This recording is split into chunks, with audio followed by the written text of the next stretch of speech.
Hi my dear family, എന്തൊക്കെയുണ്ട് വിശേഷം? ഇന്ന് നമുക്കൊരു വെറൈറ്റി ഡിഷ് ഉണ്ടാക്കിയാലോ. ബ്രേക്ക്ഫാസ്റ്റിനായാലും സ്നാക്സ് ആയിട്ടായാലും ഉപയോഗിക്കാൻ പറ്റുന്ന ഒരു സിമ്പിൾ റെസിപ്പി. അതിന് വേണ്ടിയിട്ട് ഞാനിവിടെ ഒരു 5 സ്ലൈസ് ബ്രെഡ് എടുത്തിട്ടുണ്ട്. അത് നന്നായിട്ടൊന്ന് അരിഞ്ഞെടുത്തിട്ടുണ്ട്.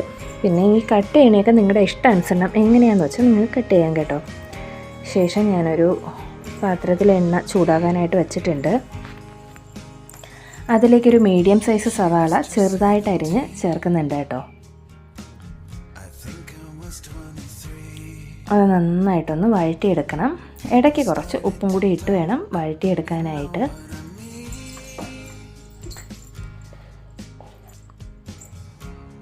നന്നായിട്ടൊന്ന് വഴണ്ട് വരുന്ന സമയത്ത് നമുക്കൊരു ചെറിയ സവാള നന്നായിട്ട് അരിഞ്ഞെടുക്കാം, ചെറുതായിട്ട് അരിഞ്ഞെടുക്കുക. അതും കൂടെ ഈ സവാള വഴറ്റുന്നതിലേക്ക് ചേർത്ത് കൊടുക്കുക. എന്നിട്ട് രണ്ടും നന്നായിട്ട് വഴന്ന് വരുന്നത് വരെ ഇളക്കുക. ശേഷം ഞാൻ അതിലേക്ക് ചേർക്കുന്നത് നമ്മുടെ കാശ്മീരി മുളക് പൊടിയാണ്, അത് ചേർക്കുക. പിന്നെ ചേർക്കുന്നത് ചിക്കൻ മസാല, ടൊമാറ്റോ സോസ്, കുറച്ച് മഞ്ഞൾപ്പൊടിയും കൂടെ ഞാൻ ചേർത്തിട്ടുണ്ടായിരുന്നു. ഇതെല്ലാം കൂടി ചേർത്ത് നന്നായിട്ടൊന്ന് വഴറ്റിയെടുക്കുക. പിന്നെ എരി വേണ്ടവർക്ക് നോർമൽ മുളക് പൊടി ചേർക്കാം. എരി അവരവരുടെ ഇഷ്ടാനുസരണം നമുക്ക് ചേർക്കാം കേട്ടോ. എന്നിട്ട് ഞാനിവിടെ 2 മുട്ടയും കൂടെ ചേർക്കുന്നുണ്ട്. ആദ്യം ഒരു മുട്ടയിട്ട് ജസ്റ്റ് ഒന്ന് ഇളക്കിയിട്ടാണ് ഞാൻ രണ്ടാമത്തെ മുട്ട ഒന്ന് ആഡ് ചെയ്യുന്നത്.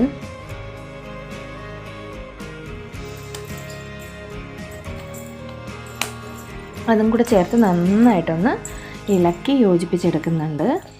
അത് ഒരുപാട് ഡ്രൈ ആയില്ല. അതിന് മുന്നേ ഞാൻ അതിലേക്ക് നമ്മുടെ അരിഞ്ഞു വെച്ചേക്കുന്ന ബ്രെഡ് ചേർക്കുന്നുണ്ട്. ബ്രെഡും കൂടി ചേർത്ത് നന്നായിട്ടൊന്ന് ഇളക്കിയെടുക്കുക. ഇളക്കിയെടുത്തതിന് ശേഷം ഇതിന് ശേഷമാണ് നമ്മുടെ മെയിൻ പരിപാടി ആരംഭിക്കുന്നത്. നമുക്കിനി വേണ്ടതൊരു ഗ്ലാസ്സാണ്. ഇതുപോലെ ഒരു ഗ്ലാസ് എടുക്കുക. അതിൻ്റെ വായ്ഭാഗം വെച്ച് നന്നായിട്ടൊന്ന് കൊത്തിയെടുക്കുക. ഇങ്ങനെ കൊത്തി അതൊന്ന് പൊടിച്ചെടുക്കുക. കൊത്തുമ്പോൾ പാത്രം പോവാതിരിക്കാനും ആ സാധനം മറിഞ്ഞു പോവാതിരിക്കാനും ശ്രദ്ധിക്കണം. ഇങ്ങനെ കൊത്തി ഒന്ന് ഇളക്കി യോജിപ്പിച്ച് എടുക്കണം.